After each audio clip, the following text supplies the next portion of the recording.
ಕೆಪಿಎಸ್ಸಿಯ ನೇಮಕ ಪ್ರಕ್ರಿಯೆಯಲ್ಲಾಗಿರುವಂಥ ಅಕ್ರಮಗಳ ಬಗ್ಗೆ ಎಬಿವಿಪಿ ಈಗ ಸಿಡಿದೆತ್ತಿದೆ. ಫ್ರೀಡಂ ಪಾರ್ಕ್ ಅಲ್ಲಿ ಪ್ರತಿಭಟನೆ ಕೂತಿದೆ. ಇವತ್ತಿನಿಂದ ಎಬಿವಿಪಿ ಕಾರ್ಯಕರ್ತರು ಪ್ರತಿಭಟನೆ ಮಾಡ್ತಾ ಇದ್ದಾರೆ. ಒಂದು ಪಶು ವೈದ್ಯಾಧಿಕಾರಿ ನೇಮಕ ಪ್ರಕ್ರಿಯೆ ಸೇರಿ ಎಡಬ್ಲ್ಇ ಪಿಡಿಒ ಇದರಲ್ಲಾಗಿರುವಂಥ ಅಕ್ರಮಗಳ ಬಗ್ಗೆ ಪ್ರತಿಭಟನೆ ಶುರುವಾಗಿದೆ. ಫ್ರೀಡಂ ಪಾರ್ಕ್ ಅಲ್ಲಿ ಅನಿರ್ದಿಷ್ಟ ಅವಧಿ ಪ್ರತಿಭಟನೆಗೆ ಎಬಿವಿಪಿ ಯೋಚಿಸಿರು. ಇವರು ಮಾಡೋ ತಪ್ಪಿನಿಂದ ಪ್ರಾಮಾಣಿಕ ಅಭ್ಯರ್ಥಿಗಳಿಗೆ ಅನ್ಯಾಯ ಆಗ್ತಿದೆ ಅನ್ನೋ ಆಕ್ರೋಶ ವ್ಯಕ್ತವಾಗಿದೆ. ನೇಮಕ ಪ್ರಕ್ರಿಯೆಯಲ್ಲಿ ಭ್ರಷ್ಟಾಚಾರಗಳಾಗಿದೆ. ಇದನ್ನು ಸಿಬಿಐ ಕೊಡಬೇಕು. ಇದರ ತನಿಖೆಯನ್ನು ಸಮಗ್ರ ತನಿಖೆಗೆ ಸಿಬಿಐ ಕೊಡಬೇಕು. ಸಿಐಡಿ ತನಿಖೆಯನ್ನು ಆಗ್ತಿದೆ, ಸಾಲದು, ಸಿಬಿಐಯಿಂದ ತನಿಖೆ ಆಗಬೇಕು ಅಂತ ಎಬಿವಿಪಿ ಪ್ರತಿಭಟಿಸ್ತಾ ಇರೋದು.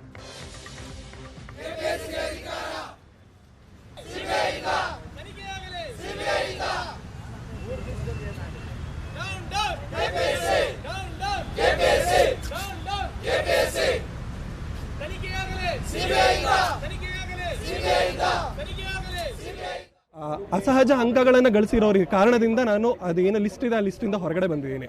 ಸೊ ಇಲ್ಲಿ ಮುಖ್ಯವಾಗಿ ಅವ್ರು ಹೇಳ್ತಾ ಇದ್ದಾರೆ ತುಂಬ ವರ್ಷದಿಂದ ನಾವು ಪ್ರಿಪೇರ್ ಆಗ್ತಾ ಇದ್ದೀವಿ ಅಂತ. ನಾವು ಸಹ 2023 ಇದನ್ನು ಕರೆಕ್ಟಾಗಿ ನಾನು ಹೇಳಕ್ಕೆ ಇಷ್ಟಪಡ್ತೀನಿ. ಯಾಕೆಂದ್ರೆ ಅವ್ರು 10 ವರ್ಷ 15 ವರ್ಷ ಅಂತ ಹೇಳ್ತಾ ಇದ್ದಾರೆ. ಏನೂ ಇಲ್ಲ, 2023 ಫೆಬ್ರವರಿಯಲ್ಲಿ ಗೊತ್ತಾಗಿದ್ದು ಕೆಪಿಎಸ್ಸಿ ಫೈನಲೈಸ್ ಆಗುತ್ತೆ ಅಂತ. ಅಲ್ಲಿಂದ ಇಲ್ಲಿವರೆಗೂ ಕೂಡ ನಾವು ಕೂಡ ಓದ್ತಾನೆ ಇದ್ದೀವಿ, ಹಾಗೂ ಎಕ್ಸಾಮ್ಗೋಸ್ಕರ ಪ್ರಿಪೇರ್ ಆಗ್ತಾನೆ ಇದ್ದೀವಿ, ಹಾಗೂ ನಮ್ಮ ಕೈಯಲ್ಲಿ ಆಗೋಷ್ಟು ಮಟ್ಟಿಗೆ ನಾವು ಎಕ್ಸಾಮ್ನ ನೀಡಿದ್ದೀವಿ.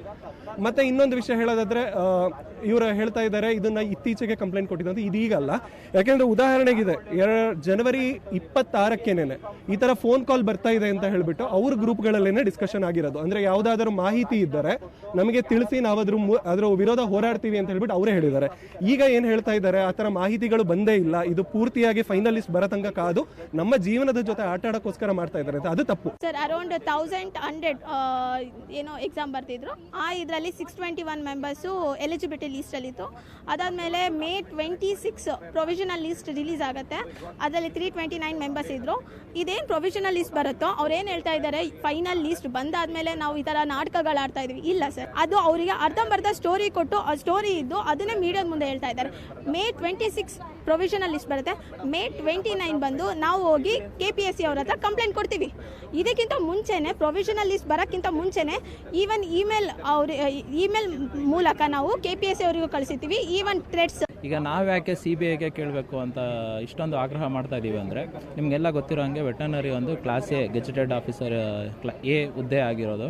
ಮತ್ತು ಈ CIDಯಲ್ಲಿ ಏನಿದೆ, ಕನ್ವಿಕ್ಷನ್ ಪರ್ಸೆಂಟೇಜು ತುಂಬ ಕಡಿಮೆ ಇದೆ. 30 to 40% ಕನ್ವಿಕ್ಷನ್ ಪರ್ಸೆಂಟೇಜ್ ಇದೆ. ಮತ್ತು ಅವ್ರದ್ದು ಇದುವರೆಗೂ ನಡೆಸಿರುವ ತನಿಖೆಗಳಲ್ಲಿ ತಾರ್ಕಿಕ ಅಂತ್ಯವನ್ನು ಆದಷ್ಟು ಬೇಗ ಕೊಡೋದಿಲ್ಲ. ಸರ್, CBI ಅಂದರೆ ಒಂದು ಏನಂತಂದರೆ ಇದರಲ್ಲಿ ಯಾರ್ಯಾರು ಅಕ್ರಮ ಆಗಿದ್ದಾರೆ, ಇನ್ಕ್ಲೂಡಿಂಗ್ ರಾಜಕೀಯ ವ್ಯಕ್ತಿಗಳಿಗೆ ಮತ್ತು ಮಧ್ಯವರ್ತಿ ಏಜೆಂಟ್ ಇದ್ದಾರೆ, ಬಿಸ್ನೆಸ್ ಮ್ಯಾನ್ ಯಾರಿದ್ದಾರೆ, ಮಿನಿಸ್ಟರ್ಸ್ ಯಾರಿದ್ದಾರೆ, MLA ಇದ್ದಾರೆ, ಅಷ್ಟು ಜನಕ್ಕೆ ಶಿಕ್ಷೆ ಆಗುತ್ತೆ ಅನ್ನೋ ಒಂದು ಭರವಸೆ ಮೇಲೆ, ಮತ್ತು KPSCಲಿರೋ ಮೆಂಬರ್ಸು ಮತ್ತು ಅಧಿಕಾರಿಗಳಿಗೆ ಶಿಕ್ಷೆ ಆಗುತ್ತೆ ಅನ್ನೋ ಒಂದು ನಂಬಿಕೆ ಮೇಲೆ ಇವತ್ತು CBI ತನಿಖೆ ಕೊಡಿ, ಮತ್ತು ಒಂದು ನಿರ್ದಿಷ್ಟ ಟೈಮಲ್ಲಿ ಒಂದು ಟೈಮ್ ತಗೊಂಡು CBI ತನಿಖೆ ಮುಗಿಸ್ಬೇಕಂತ ಹೇಳ್ಬಿಟ್ಟು ಈ ಒಂದು ಹೋರಾಟ ಮಾಡ್ತಾ ಇದ್ದೀವಿ.